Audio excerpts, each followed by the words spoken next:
Yo, what's going on, guys? Sinister Skater here, and welcome to First Try Fridays, episode number 4 for Call of Duty Infinite Warfare. For those of you new to the channel, this is a series I do every single Friday where you guys leave a Infinite Warfare class down below in the comments. You get to pick my gun, my camo, my pistol, my controller settings, my sensitivity. You can add a challenge, you can pick the specials, you can pick the game mode, you can select the commentary topic. You can pretty much do whatever you want and just throw it all down below in the comments. I go in and pick one of the classes randomly and then use it in my very first game of the day. You guys get to see some raw gameplay, some true skill. It's a really fun series to do, so be sure to comment that class down below.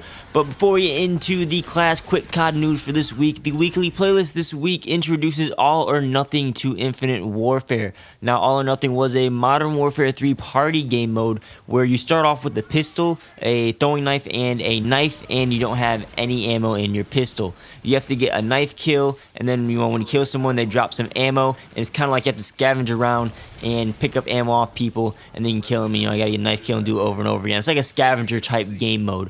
Personally, I don't remember playing it too much back in Modern Warfare 3, but I'm definitely gonna give it a try and have some fun with it this week. Other news, it's gonna be double XP weekend for Call of Duty Black Ops 3. I'm mentioning that for Black Ops 3 because it will be relevant in today's video topic. But in order to get to the topic, we gotta talk about this week's class first. So this week's class was suggested by Evan M, and I love how the random wheel picker just kept going on and on after kind of pick someone. It was like, oh, no, we're gonna go on a little bit more. I just found it kind of funny how I did that. But Evan said he didn't know that much about Infinite Warfare. He tried his best to make a class, which is appreciated. So this class consists of any weapon of my choice with the attachments RAM servo in stock. So I'm using the Erad with the Erad-Cerberus variant. Any secondary, which I picked the EMC. We have Dexterity, Scavenger, and Marksman, and a Black Hole Grenade. And then with the remaining points, I decided to throw an ELO onto my Erad and a Nano Shot in the tactical slot.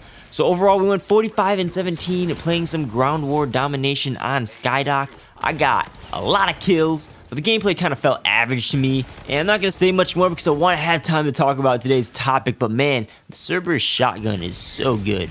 Like, it just mows people down. I gotta compare it to like the Reaver or something. That thing is powerful. But thanks for the class, Evan, and to all of you, be sure to comment a class for next week's First Try Fridays. I pick from the latest FTF video, so if you guys commented last week and it didn't get picked, just simply copy and paste it over to this video. Make a new class. Do whatever you gotta do. But with that, let's get into this week's topic. I'm just gonna say right now, you probably saw the title. Call of Duty 2017 has been confirmed to be traditional boots on the ground gameplay, and everyone is going crazy. There's people running up and down walls. They're setting fires in the streets. Okay, I don't really know if people are setting. I wouldn't actually be shocked if people are setting fires because of this stuff, but it's some pretty exciting stuff. So Activision Blizzard held their Q4 investor call on Thursday, and they shared some really interesting information about 2016 and 2017 for their franchises. Like, one thing for me that got me excited is they confirmed the Destiny sequel for 2017. And all y'all Destiny players out there, is that not exciting or what? Finally, it's been like 3 years of playing regular Destiny. About time.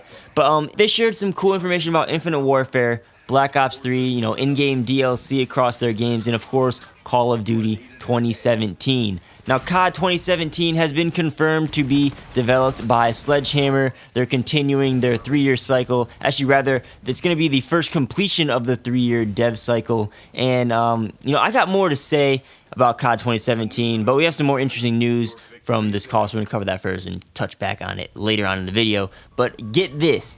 I want you to, sit firmly in your chair, maybe grab the seat and force yourself down. You may want to actually just get a belt and tie yourself to the seat or something, because this is crazy. So you good? You ready? Okay. Activision Blizzard has made 3.6 billion with a B, not million. Billion as in Bill and boy, not monkey. $billion from in-game DLC sales. And this isn't just Call of Duty. This includes Overwatch, Destiny, all their other games. But $36 billion off, supply drops across all the Call of Duties, loot boxes, camos, individual DLC map packs, etc. This isn't including all the game sales and things like that. This is just in-game content. That is absurd.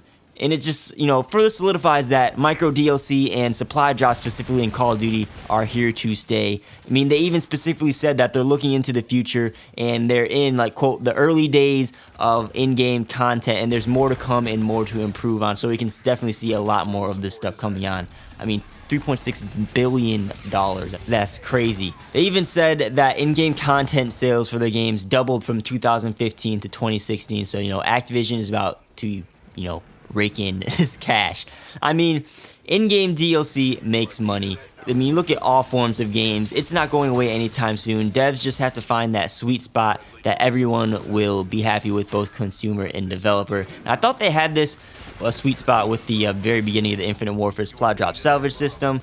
And then they kind of ruined a little bit. But, I really need to do a video about the future of the gaming industry, because I read and heard these articles of, like, predictions and how games are moving to a longer lifetime format and being funded by DLC and stuff. It's very interesting stuff. Really should hop on that. But another fun fact about this info dump: for the first time in the short history that COD points have been available, COD point sales were higher than the season pass and individual DLC sales in Black Ops 3. I mean, that just goes again to show that, some people show their dislike on the internet and stuff for supply drops and micro deals and everything like that, but there's way more people out there who aren't active on YouTube or the internet or social media or whatever, who all consume this content.